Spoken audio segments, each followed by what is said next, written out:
I'm very excited to be here, Mr. Chairman, because this is on the record. And, you know, it's a wonderful thing about congressional hearings. They're on the record.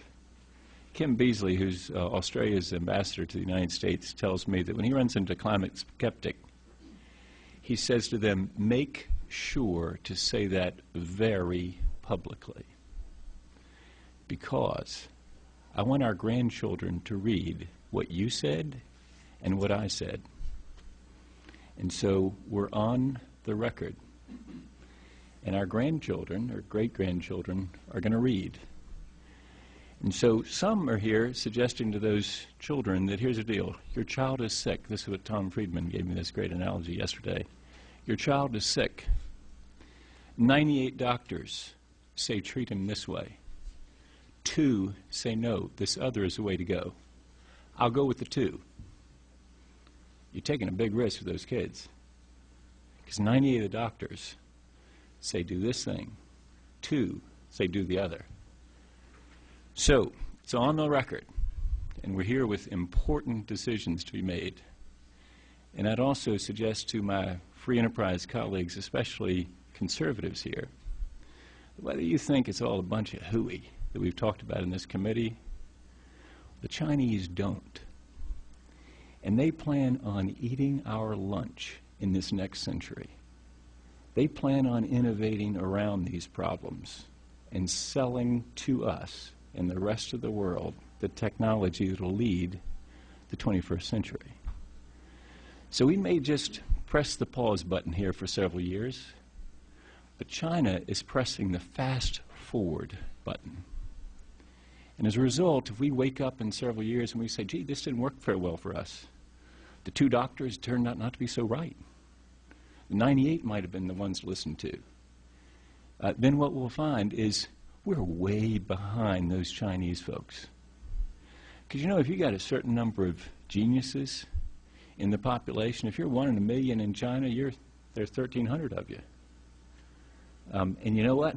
They plan on leading the future. So whether if you're a free enterprise conservative here, just think, it's a bunch of hooey. It's science, a bunch of hooey. But if you miss the commercial opportunity, you've really missed something. And so I think it's great to be here on the record. I think it's great to see the opportunity that we've got ahead of us. And I also, since this is sort of a swan song for me and Mr. Baird, I'd encourage scientists that are listening out there to get ready for the hearings that are coming up in the next Congress. Those are going to be difficult hearings for climate scientists. But I would encourage you to welcome those as fabulous opportunities to teach. Don't come here defensively. Don't come to this committee defensively. Say, I'm glad you've called me here today. I'm glad you're going to give me an opportunity to explain the science of climate change. Because I'm here to show you what you've spent, say, $340 million a year on the U.S. polar programs. So you spent the money. Now I'm here to tell you what you got out of it. I'm happy to educate you on what the data is. And hopefully we'll have experts like some of here today, but also, you know, on a trip from this committee to Antarctica to visit with the money, the $340 million a year we spend on the polar programs.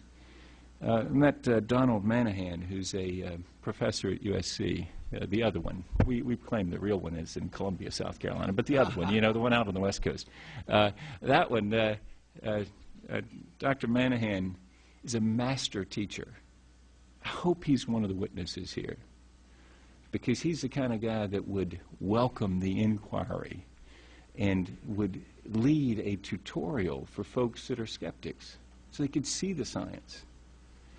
Meanwhile, we got people that make a living and a lot of money on talk radio and talk TV, pronouncing all kinds of things. They slept at Holiday Inn Express last night, and they are now experts on climate. And those folks substitute their judgment for the people who have PhDs and who are working tirelessly to discover the data. So we have some real choices ahead of us. But I hope in the future, as we have these hearings, that we realize it's all on the record. and our grandchildren and great-grandchildren are going to get to see. And it could turn out the science is all wrong. You know, we've had that before. We used to bloodlet people, and I think John Quincy Adams, the speaker, made the very helpful suggestion that we move him to the window, and the poor guy froze to death, right? They have to have the stroke over there in the Lindy Boggs room. So sometimes science turns out to be wrong, but other times it turns out to be very right. And the key to scientific endeavor is what we're here to discuss today, is openness, access to the data, and full challenging of the data. That's how we advance science. I look forward to the hearing, Mr. Chairman. Thank you for the opportunity.